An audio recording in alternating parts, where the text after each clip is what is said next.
यो बाबा लेने चलियो हमरो अपन नगरी।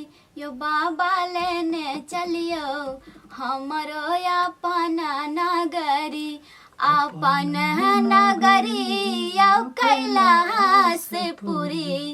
अपन नगरी यो कैलाशपुरी। यो बाबा यो दानी यो भोला लेने चलियो हमरो अपन नगरी। यो बाबा लेने चलियो हमरो अपन नगरी। आहाँ के नगर में बाबा गंगा नहायब। आहाँ के नगर में बाबा गंगा नहायब। जल भरी लायब भरी गगरी। यो बाबा जल भरी लायब भरी गगरी। यो बाबा लेने चलियो हमरो अपन नगरी। यो दानी लेने चलियो हमरो अपन नगरी।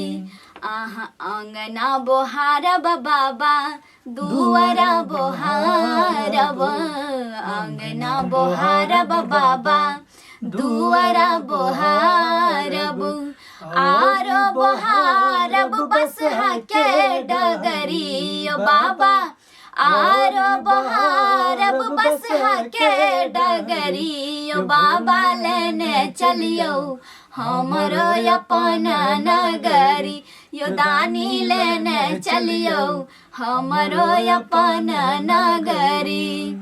कार्तिक गणपति गोदी में खिलायब। कार्तिक गणपति गोदी में खिलायब।